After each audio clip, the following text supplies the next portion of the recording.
sheeko la yaab leh oo dhex socotay internetka oo ku saabsan 25 sano jir u dhashay dalka Congo oo si lama filaan ugu dhawaaqay inuu dhowaan guursan doono jaceylkiisa oo 85 sano jira ayaa waxaa ka dhashay falcelino aad u kala duwan. muuqaalkayga inoo xambaarsanaan doonta intaan u gudagelin faahfaahintiisa. marka koowaad ayaad kusoo biiraysa haddii ay ku tahay muuqaalkan iyo sidoo kale youtube-kan subscribe gare, channelkan like gare muuqaalkan, sidoo kale gambaleelka furo si aanay ku dhaafin muuqaalada halkan aan kusoo gudbino. mahadsanid. Muma waa ninka qisadayada maanta ay inoo xambaarsanaan doonto ama inoogu saabsan tahay. sheekadayada maanta waa ninkani isagu kasoo jeeda wadanka Congo. waxa uu sheegay inuu guursan doono jaceylkiisa Teresa iyadoo uusan eegaynin farqiga da-dooda. weligii qofna kama dooran iyada, inkastoo ay tahay qof dumar oo aad u daaweyn, runtii ay noqon karto ayeeyaday. weli waan jeclahay buu yidhi. waxuu intaa raaciyey, tani waa dooqayga, tani waa farxadeyda, sida qof kasta ahi uu haysto tiisa. ka hor inta aanad dadka kale ka farxin, marka hore naftaada raaligeli, ha ku salleyn raaligelinta nafsadaada fikradda dadyowga kale buu yidhi. Muma oo ka sheekeynaya kulanka isaga iyo gabadhan ama haweeneydan aan iraahday 85 sano jirka ah, waxa uu sheegay in isaga iyo asxaabtiisa xilli ay guri raadis ama guri ay baadagoobayeen oo ijaar ah ayuu isagu si lama filaan ah kadis ah waxa uu uga soo duldhacay guriga ay degantahay ama ay leedahay Teresa. dhowr bilood ayay kasoo wareegatay buu yidhi. arrintan ayaa ahayd mid ay ugu dhalisay sida ay gacan qabatay haweeneydan Teresa lagu magacaabo in aan aad isugu soo dhawaano, walow markii hore ay jacayl ama dareen ay iyadu ii muujisay sida uu isagu qabo oo hadalka u dhigay. waxuu yidhi bilowgii kulankeeni Teresa waxay si jees-jeesa ugu yeertay Muma ninkeedii, taasi oo uu yidhi inay fududeysay xiriirkoodii iyo isu soo dhawaashahooda.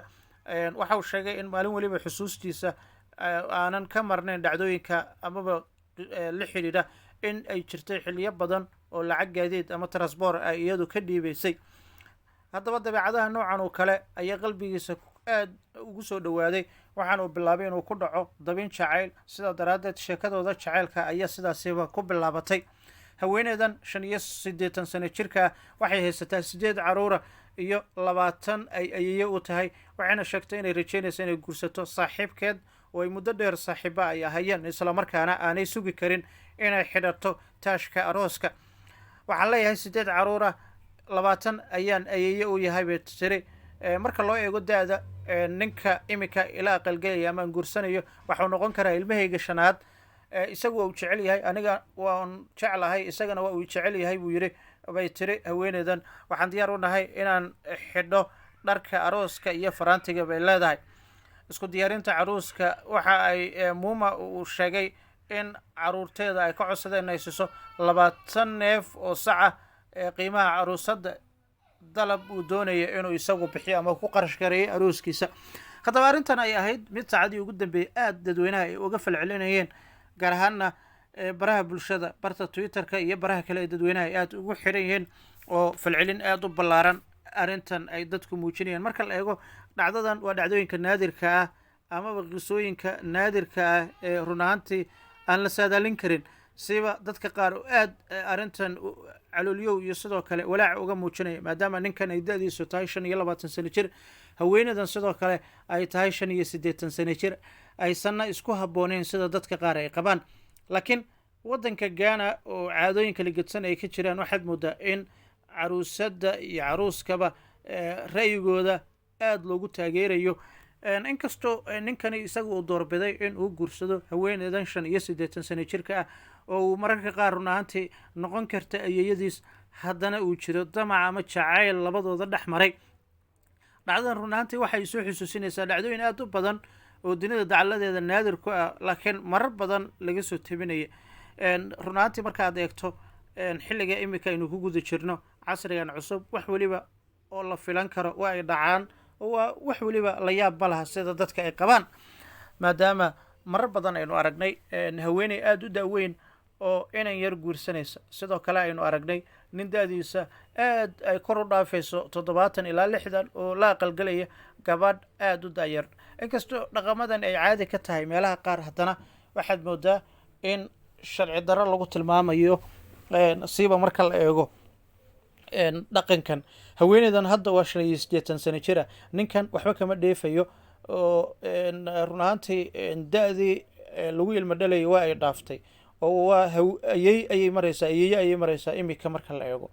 waxaad moodaa ninkan in 25 sano jir uu yahay, laakiin dadka qaar oo aad u falanqeynaya arrimaha ugu xeel dheer waxay leeyihiin lacag ayuu ku raacay maadaama marar badan uu ka dhawaajinayay xilli inta lagu guda jiray wareysigaasi in ay lacag ka dhiibtay, in sidoo kale ijaar ay ka bixinaysay, in dhaqaalo badan oo transport ay ku bixisay.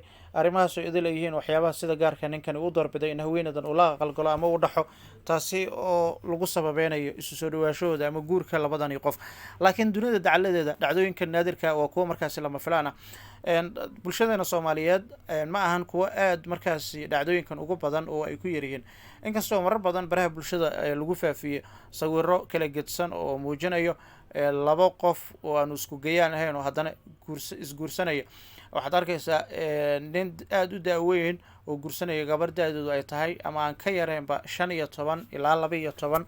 waana waxyaabaha run ahaantii bulshada soomaaliyeed marar badan ay cambaareysay, dhaleeceysay, dhacdooyinkan sida gaarka iyadu ay aada uga soo horjeedo. haddana waxaynu arkaynaa marka la eego meelaha miyigo kale markaad tagto dhacdooyinkan run ahaantii ay ka jiraan oo waa kuwa markaasi aada ugu soo badanayo miyiga. waxaa jiri jirtay dadka da-da weyn, ninka marba dhaqaale haduu leeyahay, geel fara badan leeyahay, gabar yar ayuu guursanaya, reerka gabadha ayuu ka doonaya, dhaqaale ayuu ku bixinaya, guurka sidaa ay uga ogolaanayaan. sidoo kale waayadan dambe maadaama aynu arkayna odayaal badan aada u daaweyn oo haddana guursanaya ma la aqalgelaya ama guursiga gabdhaha yar aada u doorbidaya ama u daneynayo, ayaa haddana tani waxa ay dadku weli leeyihiin arrintan far ayaa ku gudan oo lacag ayay salka ku haysaa. haddaba gabdhaha aadka u dada yar ayaa ka mid a kuwa iyagu lacagta lagu soo xarageliyo ama dhaqaalo badan lagu bixiyo guurkooda si ay markaasi u aqbalaan guurkaasi. laakiin bulshada dhexdeeda waa waxyaabo aanu ku badnayn oo la yaabi ama kaagaba leh. dalka Ghana run ahaantii ma ku cusbo dhacdooyinkan, marar badan ayay dhacdooyin caynkan oo kale usoo baxeen. waana dhacdooyinka run ahaantii naadirka ah sida aadka loo hadalhayo waayadan dambe. ninkan 25 sano jir, haweenadan waxay dhali kartaa in ka badan 3 jeer, waa 85 sano jir. waxaana ay leedahay canugeyga shanaad iyada u noqonayo ayuu la da-yahay ama la fac yahay. hase yeeshee haddana jaceylka inaga dhexeeya ayaa haddana inoo saamixayn inaynu kala tagno oo aanu aqalgelaynaa bay leedahay. haddaba si kastaba ahaatee haddana dadku wax iska weydiinayaan bal siyaabaha guurkan uu dhacayo, caadooyinka ku geedaaman arrimahan iyo suurtagalnimada in labadani qof aysan isku sii waari karin. waa waxaa sida gaar dadku ay aad u hadalhayaan. dadkuna waxay leeyihin dunida run ahaantii waa soo gabagabowday, waxaan la arkaynin ma jiro. waxyaabahan waxay ka mid tahay waxyaabaha dunida aad